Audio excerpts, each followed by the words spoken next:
Real people, real breakthroughs. This is the Psychology of Eating podcast, where psychology and nutrition meet to uncover the true causes of our unwanted eating concerns. Your relationship with food will never be the same. Now, here's your host, eating psychology expert, and founder of the Institute for the Psychology of Eating, Marc David. Welcome, everybody. I'm Marc David, founder of the Institute for the Psychology of Eating. Here we are in the Psychology of Eating podcast, and I'm here today with Amy. Welcome, Amy. Thanks, Marc. So I'm going to check in with viewers and listeners for a moment and give everybody a sense of why we're here, what we're doing, what we're up to. So for the next hour or so, Amy and I are going to do a session together. And in this session, we're going to cover whatever concern she wants to dive into. And the idea is we're going to come out with maybe a breakthrough, maybe a path, an understanding, something new, something to help move things forward. And the idea is also to take what might normally be 4 to 6 months of work, if not more, and somehow distill it into one session. So we're going to go for it as best we can. And Amy, I'm going to ask you a bunch of questions. They might seem like they're circular or all over the place, but there's always a logic behind it. And really my first question for you is if you could wave your magic wand and get whatever you wanted from this session, what would that look like for you? I think I just want to really fully embrace my belly. I've been having some challenges with my belly image, and I think overall I have a good body, a really good body. But for some reason, I keep focusing on this one area. And if this is my body, well, not if this, it is my body right now, and I just want to fully embrace it and love it, and not obsess about it, think about it all the time as I am right now. That's super clear, and I love the term belly image because for so many people, their body image is centered, right in that place. It's kind of mind-boggling, really, how important the belly and the stomach and the six-pack abs have become. How long have you had this concern?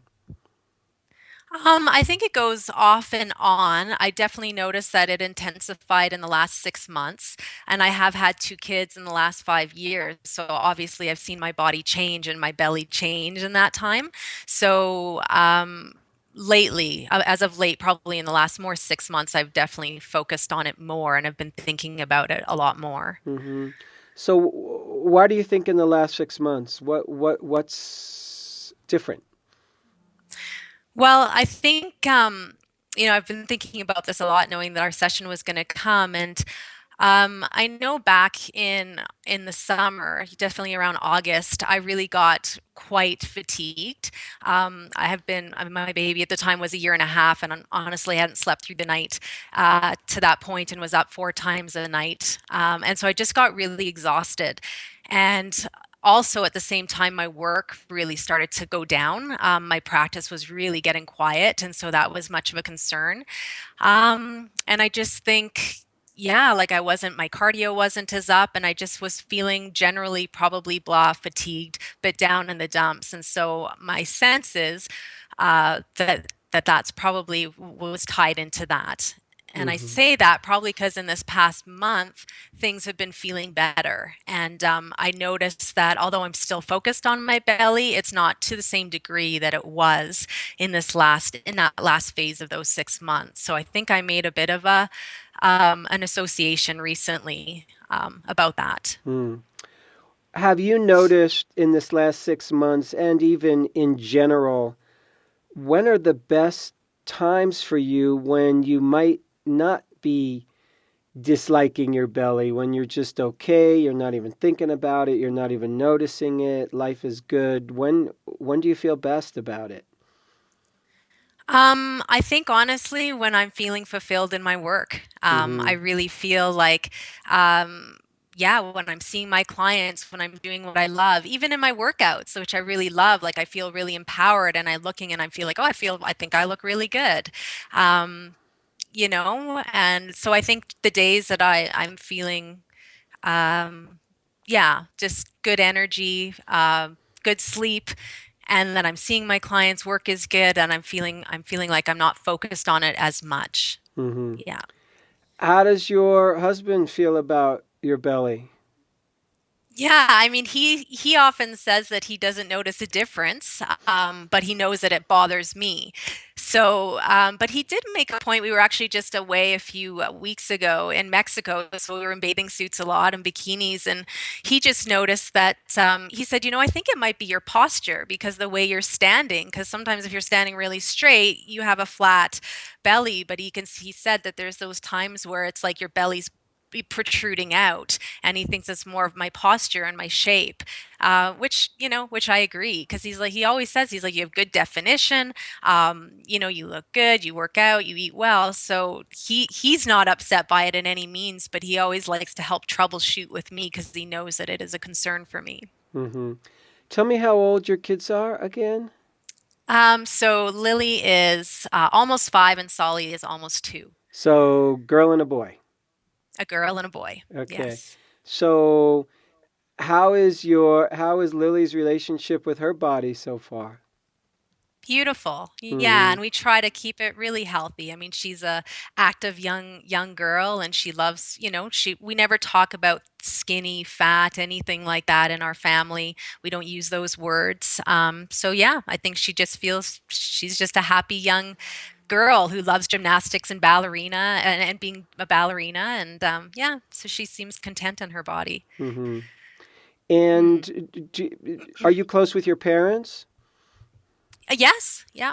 How's your mom's relationship with her body?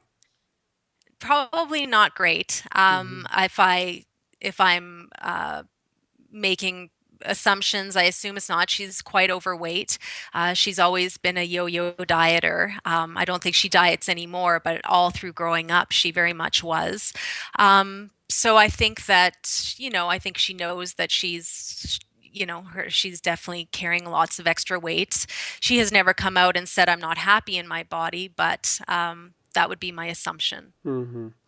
Now, if Hmm. you had the best belly image that you could possibly have, and if you got there, what Yeah. would that look like for you? How would your life be different? Who would you be? How would you be different?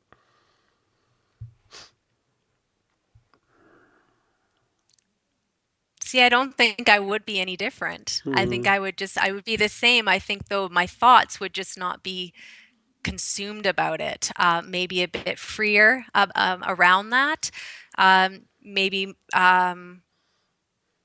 yeah, I mean, the word that just came to my mind is maybe slightly more confident, but I don't necessarily see it changing that much.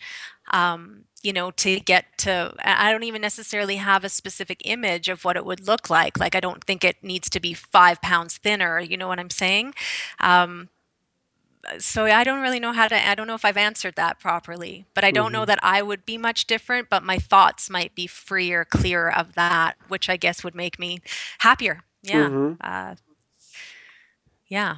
So you'd be happier. That's kind of the answer that I'm getting from you from my question. You wouldn't be thinking these thoughts that sort of bug you. Uh, Yeah. Yeah, I think happier, I guess also maybe just more evolved, like one step further on my journey, on my wellness journey, on my journey with myself, which would probably make me feel, yeah, just like I'm growing, like I've chiseled that piece away now, let's hmm. work on the next challenge. Sure, Hmm. sure, sure. So, how do you think this thing with you and your belly, how might it hold you back? Um,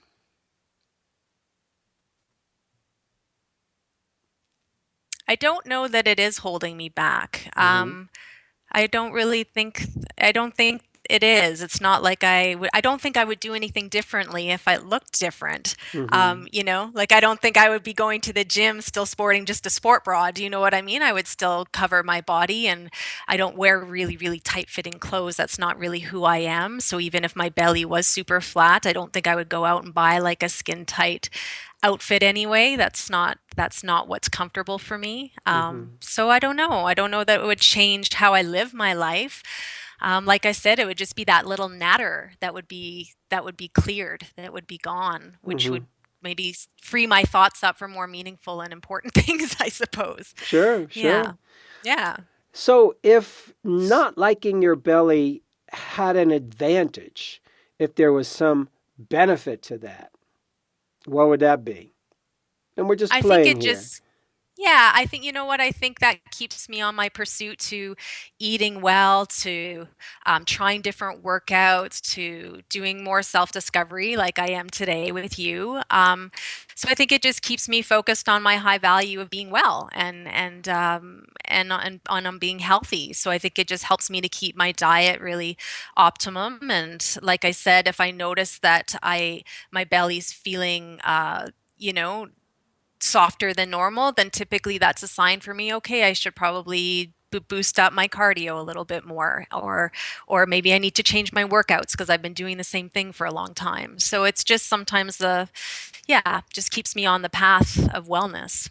I Mm-hmm. would say that would be an advantage. Got it. How's your digestion?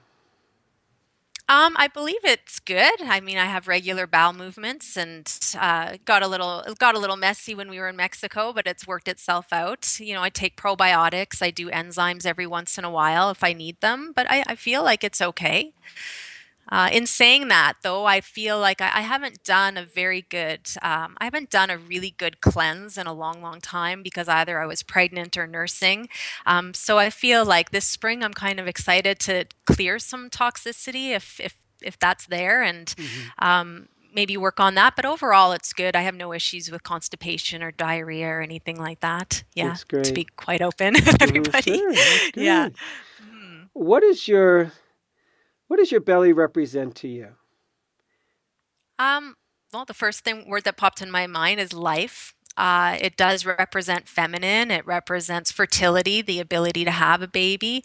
It it does also represent motherhood. You know, sometimes like when my son, you know, if he's sleeping and he wants to sleep on my belly, it's soft and it's cushiony, and you know, so I think there's some sort of loveliness about that in a sense. And it also, to me, I love food. And so it represents to me that I don't restrict and that I do enjoy eating. Um, and so, yeah, there's for the love of that as well. So I would Mm-hmm. say those things, which then when I say all of those, it makes me upset that I would care so much that it's not perfect, whatever perfect is. Do you know what I Mm-hmm. mean? Yeah. Where do you think that came from? Where do you think the idea that this thing has to be perfect, like in your life? Yeah. You know, I don't know. I mean, I think probably working out regularly and seeing people's bodies all the time, right? And I see women who have, you know, really flat bellies, and it's like, wow, how did they get that? You know? Mm-hmm. So I think that's for me where it comes from because I mean, I do love to work out, and I've always been in a gym or I've always been active, so I see it a lot, and I look at it a lot. So I think it's just that image that stands out to me that I'm like, oh, and again, when I'm saying that, I'm thinking, oh, but we're all different and everybody has different body types, so I shouldn't expect mine to look different than it is, you know? Mm-hmm. But again, that's all in my mind. It's all logical, but I don't necessarily fully put that in my heart and embrace it. Mm-hmm. Are Hmm.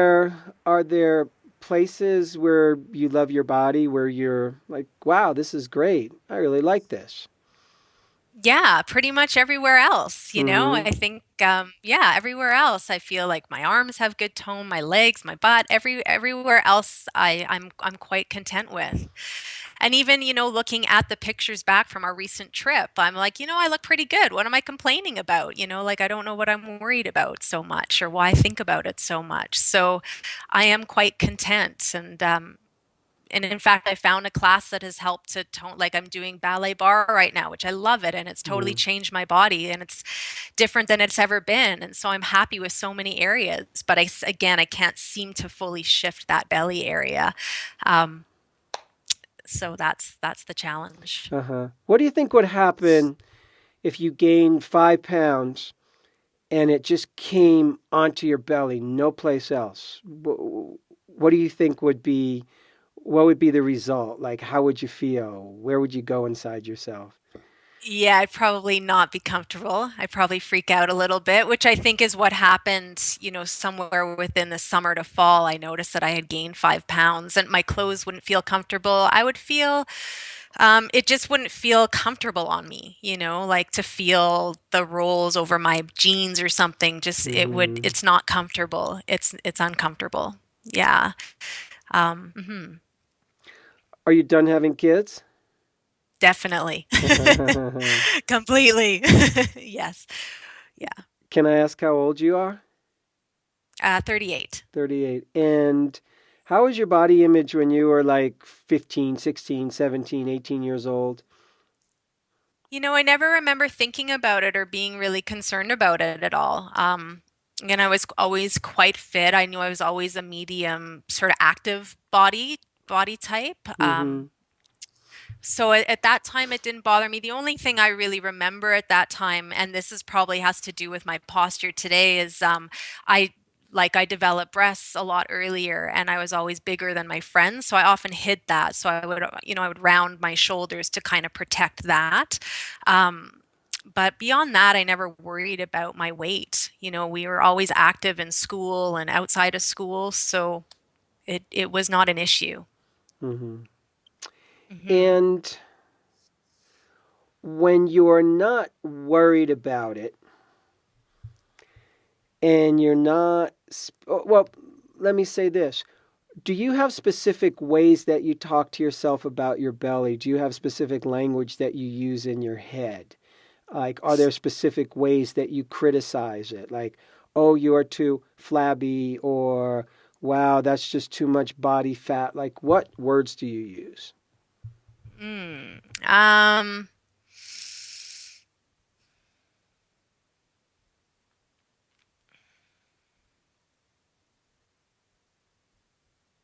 it's more just when I look, I would say, I don't even know what I'm saying. Why, yeah, why is it why isn't it flat? Mm-hmm. And then I question, well, is it because I had C-sections and it's the way that my belly is pulled? Or it's more questions. What am I doing wrong? Am I not eating properly? Which I don't think is the case. Am I not doing enough of this or that? So it's more like, uh, self-talk to myself, not necessarily to the belly. Yeah. Mm-hmm. But it's just more I look or I feel and I'm like, and I don't yeah, I would say I don't like it, but it's not I don't think I'm having any dialogue about hating on it necessarily. Maybe more, yeah, not sure if I'm answering that Mm-hmm. properly, but So you're kind of asking, why isn't it flat? What am I doing wrong? yeah. Mm-hmm.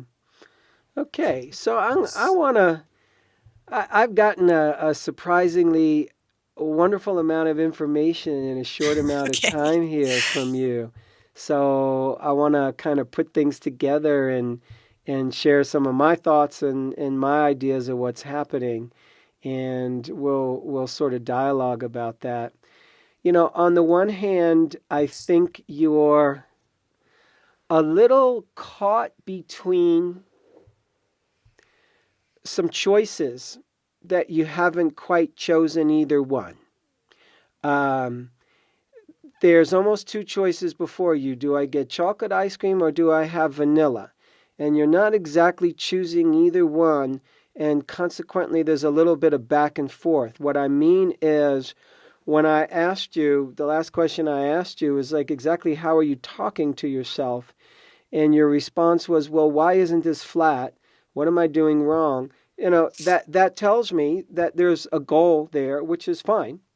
There's a goal. It's kind of like asking, how come my biceps aren't getting bigger if I'm doing all this stuff to make biceps bigger? How come I'm not making more money if I'm putting all this effort to making more money? So these are fine questions. Nothing wrong with it. Uh, so to me, there's the part of you that wants the goal of a flat belly, and there's the part of you that doesn't want to care so much about that goal. And those two parts haven't found peace with each other yet. So you Yeah, that makes a lot of sense. so you bounce back and forth between the two, and it has you playing ping pong with yourself. And it's kind of like if we could look at you on one side of the table, there you are, you hit the ball, and then you run to the other side of the table and you hit the ball back. And it's a lot of running back and forth. Meaning, okay, I know I'm supposed to love this belly. It's beautiful. It's wonderful. It's giving birth. This is my feminine power. This is my creativity. This is my softness. This is where everything happens. And on the other hand, I want this thing to be flat and strong and hard. And why isn't it there yet?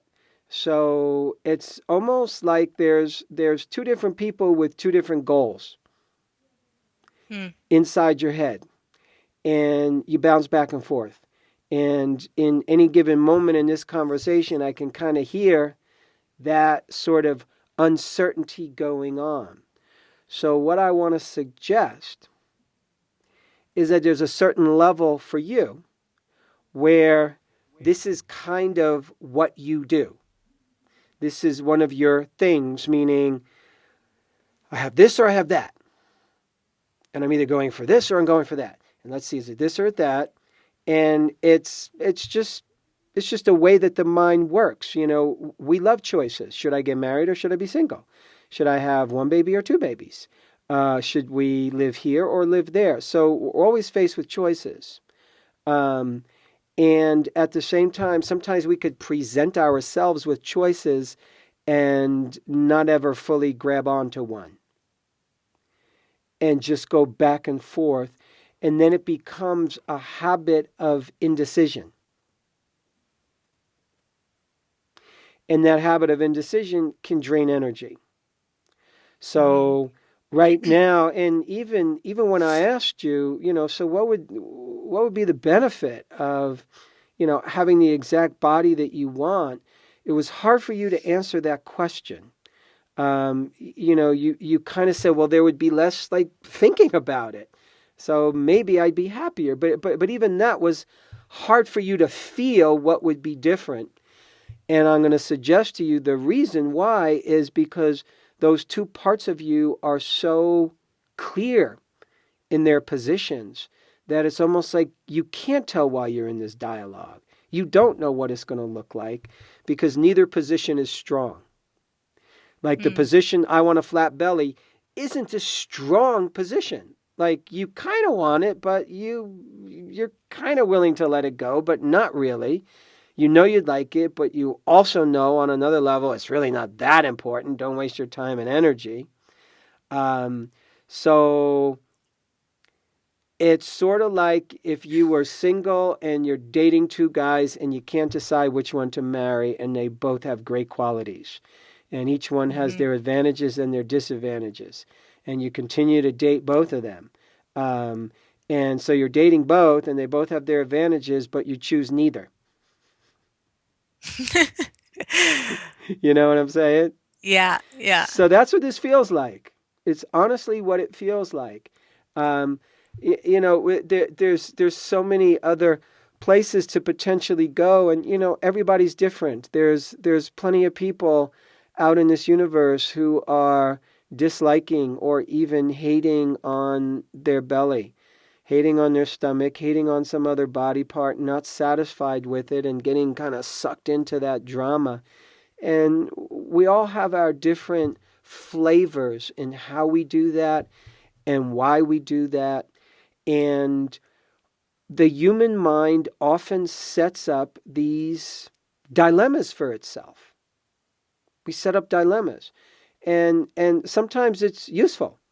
The dilemma might be, before I moved to Colorado, I was living in Western Massachusetts, and I was either going to move to Colorado or California. So I set up this choice. And I had to ping pong back and forth in my mind and try it on and play it on, and eventually I make a decision. I could have also easily stayed put and ended up trying to go back and forth between those two choices for years and years and years. And then it becomes an energy drain and it becomes a waste of time. So my feeling for you is I hear you saying, I don't want this anymore. Like this is uncomfortable. Something's telling you this doesn't work for you. And I'm agreeing with you. It doesn't work for you. But what I'm saying doesn't work is that you haven't chosen a side. Mm-hmm. I would, in my ideal universe for you, I would rather you say to me one or two of the following. Mark, let me just own this right now. I want to have a flat belly. And I'm going to commit myself to doing everything I possibly can to get there. I'm talking diet, exercise, posture work, chiropractic, really work on my posture, and really do what I need to do to keep going in that direction, because that's what I want. And I want to wake up one day and go, yeah, I really like this. This is exactly what I wanted. I either would love for you to do that, or I'd kind of like for you to just let it go and say, That's what listen, I want. yeah. Yeah. So letting it go, I want to make up for a moment here, postulate, dream about what letting it go could look like for you. I'm just going to put my words around it. So letting this go means you saying, hey, it's cool to want a flat belly. That's kind of interesting. It's kind of nice. It's an interesting goal. Lots of people do it, and I'm going to let that go. And when I watch myself comparing myself to other people or other women, when I go to the gym and I notice that, I'm going to admire their bellies and go, wow, good for you. Just like if I go somewhere and I'm hanging around a bunch of people who are billionaires, I'm going to admire how wealthy they are, but I'm not going to sit around thinking, oh my God, how do I become a billionaire? And put all my energy into that. It's probably not your destiny at this point.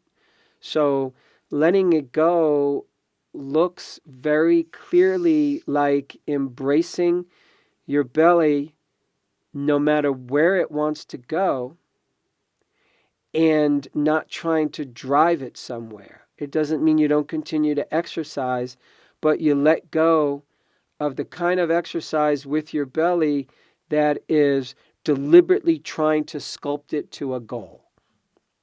Doesn't mean you can't do belly exercises, but you're going to have to really make the choice to get out of your head, because when you talk about this, you're in this, you're like up here trying to figure it out. Like you're Yeah. really here. And I want you to get here. I want you to get into your belly and into your body, as opposed to into your head about your body and into your head about your belly. So to me, a beautiful goal, if you were letting go of having a flat belly, would be to get into your body and stop looking at it so much from the outside. It doesn't mean you don't look at it from the outside. I look at myself at the mirror all the time, but I'm also focused on what does it mean to be in my body? And usually you're in your body when you're not going yak, yak, yak, yak, yak in your head. Because we could do a lot of yak yak in the head about the body looks like this, it doesn't look like that. And even while we're exercising, wow, am I getting strong? Am I doing this? And we're looking.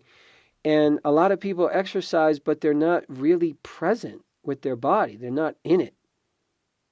So letting it go is a choice. You said, yeah, okay, that's what I want to do. So I'm going to call this for you a really, really, really big girl choice.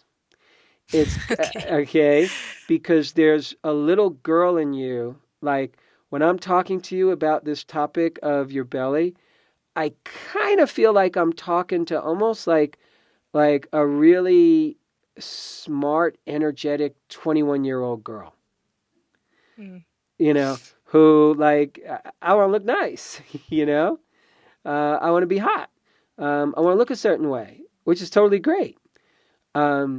And you're also at a stage in life where you're raising kids. You're focused on your work. You're focused on your relationship. Yeah, you take good care of yourself. There ain't no doubt about that. And this thing takes a certain amount of energy that I don't know that it deserves in your life.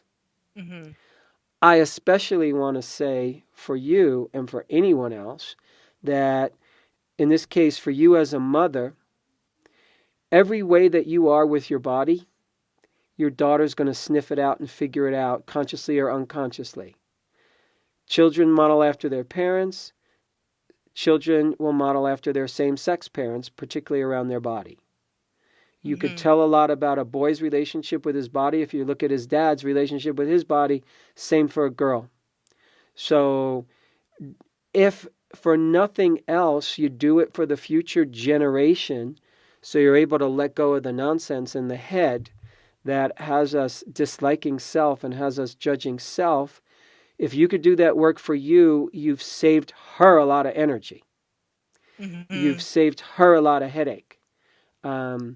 Because they will figure it out at some point. They will pick it up, even if you never say anything.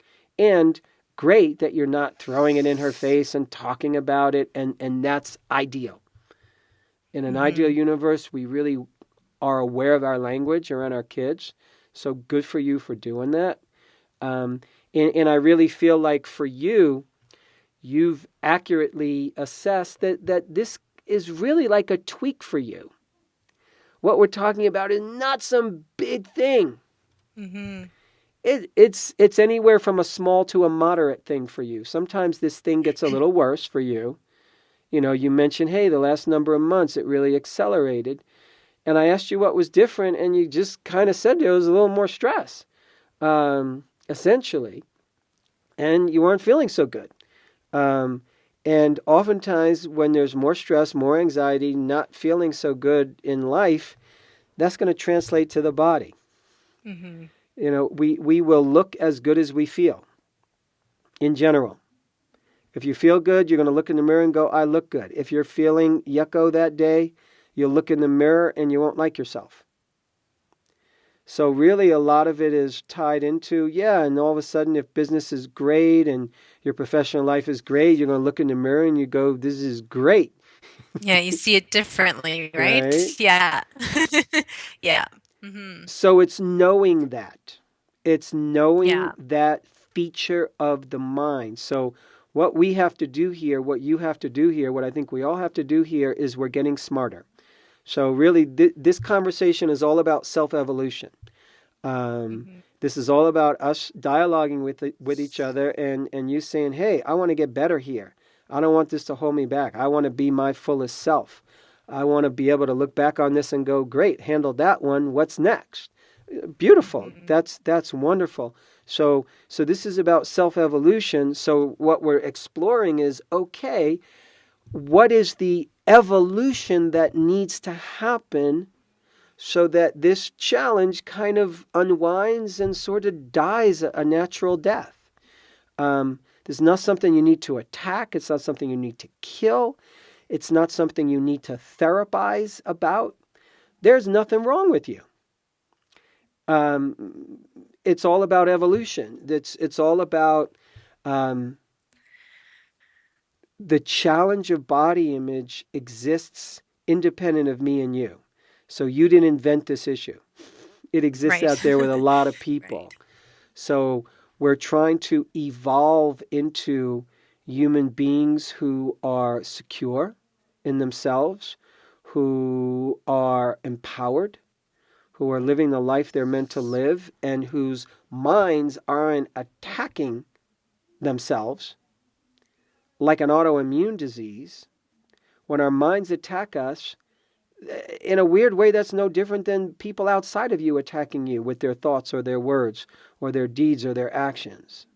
So it's kind of a silly thing that humans do when we self-attack. There's absolutely no usefulness to it, really.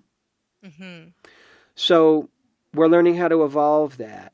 And I'm saying for you, the evolutionary piece, the transformation that wants to happen, that's going to make you a better person, is not changing your belly. That's not what's going to make you the better person here. I think you know that. Nor is it trying to fight this thing. Well, I'm going to fight wanting to change my belly, and I'm gonna. It's not even that either. I'm going to figure out what's wrong with me that I want to have a flat abs. No, Yeah. there's nothing wrong with you. We adopt that from the environment. That's easy to figure out. There's a lot of social pressure. There's a lot of media pressure, and it's very unconscious, and it gets under the airwaves, into our brain and into our being. So that's what's happening. And it's simply a choice. That's the evolution that wants to happen, is you make your big girl decision and say, okay, I am now choosing to let this go. Mm-hmm. And it's a very deliberate and conscious choice. It doesn't mean that now it happens overnight. You're still going to do a little work. But it's no different than I'm guessing when you had a baby, your first child, there was a deliberate choice in there somewhere. There was some conversation. And there was a moment where somewhere in your head, like, I'm having a baby. Now, and now there's things to do after that. There's things to figure out. Where are we living? What are we doing? Which room? When do we start? How many are we having? Yeah. So there's a lot of dialogue from there, but there was a choice that was a big girl choice to have a baby. Mm-hmm. If you didn't make the choice, chances are you wouldn't have children at this point. So this is a choice that once you make it firmly from that adult place inside you, from that adult woman place inside you, once you make that choice, how that choice rolls out will start to become more evident to you. And it'll show up in little ways, like when you catch yourself comparing, you'll literally catch yourself and you'll let it go. Mm-hmm. And when you catch yourself, oh, I want that, then you might pause for a moment and think, okay, so what do I have to do? Oh, right, I have to exercise a lot more. I have to put a lot of energy and effort into this. Is that really where I want to put my life force at this stage of where I'm at in the world? So you have to always come back to your decision. Because unless you draw a line in the sand and make a choice here, you will continue to feel wobbly. You will continue to say to yourself, well, I'm trying to do this, but I can't do this. And now it's getting better, but now it's getting worse. It's going to always waffle back and forth because your choice is waffling. Your choice hasn't been made. Mm-hmm. How's this landing for you so far? It's landed. Yeah, mm-hmm. I mean, I know I know I want door number 2. You know, mm-hmm. I definitely want to let it go and fully embrace. And because it's true, I'm not willing to, start doing spin classes 5 days a week and restrict my diet entirely so that I can, slim up a couple more pounds or whatever. That's not what I want. That's not who I am or where I am at right now. I want to just fully embrace and love it and just move on. Let's just get on with it. So I think you're right. It's just making that clear choice and stop playing on both sides of the field and just go. Just keep, move with it. So just letting that go would be nice. It's a maturing choice. It's a way that we grow in character by making choices that clearly need to be made. A woman friend of mine was recently kind of complaining. She's dating a guy who has, they have a serious relationship. They love each other. And he's been a bachelor a long time. And every road points to them settling down, getting married, and making it happen. And there's this place where he doesn't want to let go of, even though he's 40, there's a place where he doesn't want to let go of being that partying, I could do whatever I want, whenever I want, young man. Right. And we all kind of joke about it because it's so clear and obvious to all of us, like, grow up already. Like, you're not that guy anymore. Make that choice. Because if you don't make that choice, you're going to stay stuck in an age group that isn't quite where you need to be. It's stuck in a consciousness where you don't quite need to be. And we have to let things go. It's in a lot of ways, you're letting go of instant gratification. I want what I want when I want it. I want a flat belly. I want, perfect this. I want perfect that. I want. And then, what do I have to do to get that? Oh, wait a second, that takes a lot of work. I'm not willing to do that, which makes sense. But there's this part of us that wishes we could push the button and have it. And we feel we're going to get a benefit from it. And we can't really get it instantly. But there's a part of us that's kind of still hoping it's going to magically come. There's a part of you that's hoping that, this is still going to happen somehow. And it doesn't happen exactly the way you want it because you're being faced with this place where you have to kind of say goodbye in a lot of ways. But it's not just saying goodbye to, a flat stomach. It's saying goodbye to almost like a younger part of us. Mm-hmm. That would be more of a function of, being in your 20s. I'm saying for you. It doesn't mean there's not people out there in their 30s and 40s and 50s who aren't working hard to sculpt their body. If that's what you want to do, go for it. Do it. Mm-hmm. But for you and your purposes here and what you're saying, this really isn't where your energy wants to go. And I'm getting that about you. It's not you. Mm-hmm. And I don't really know, even when I asked you the benefit, there was no like, yeah, this is this great benefit that's so huge that I just got to do. You can't even motivate yourself with this awesome benefit because there's a part of your brain that truly understands the benefit ain't going to be that great for you. Yeah.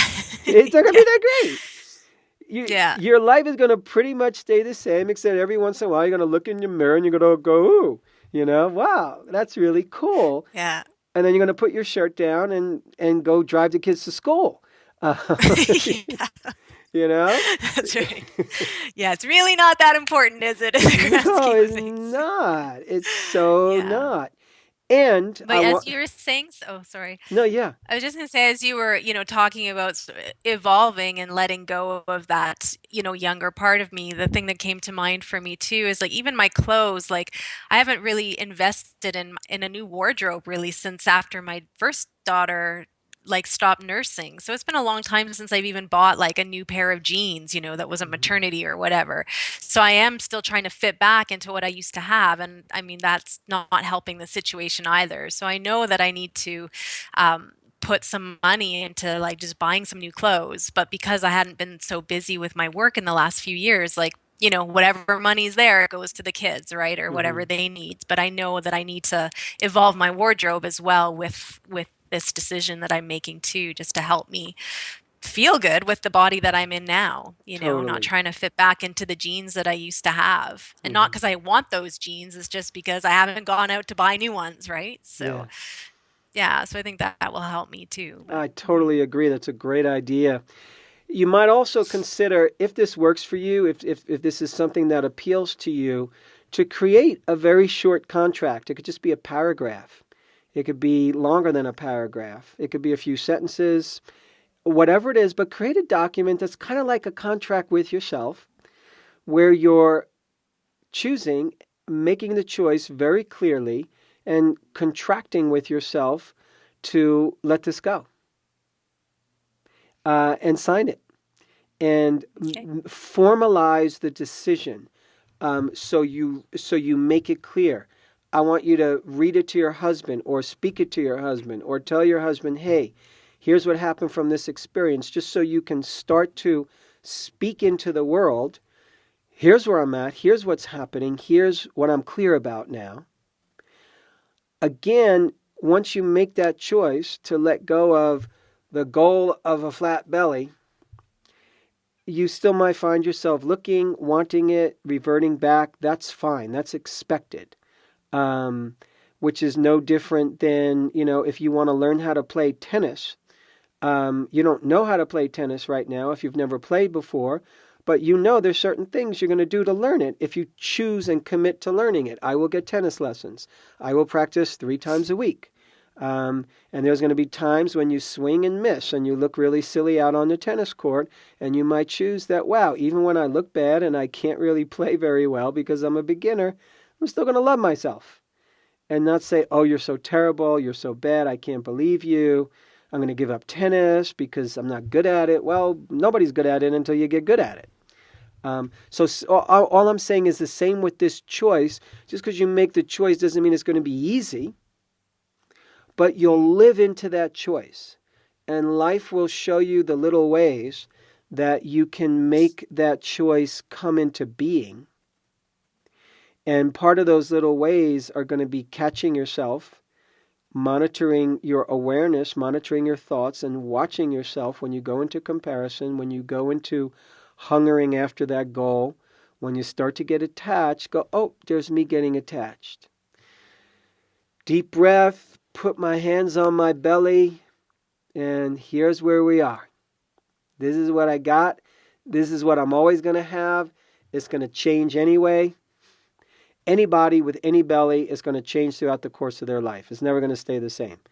Few people, die of old age with six-pack abs, and chances are, if they did, they don't care anyway, and you can't take it with you. So it's you making a solid choice.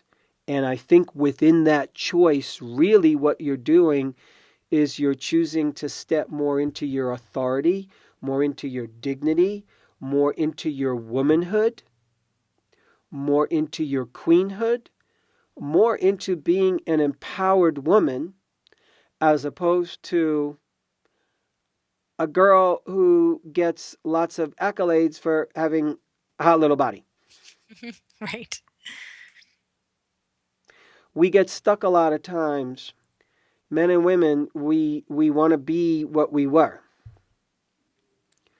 And we don't stay kind of appropriate to the stage of evolution that we're naturally at. The stage of evolution that you're naturally at is you're stepping into more and more and more your power as a woman.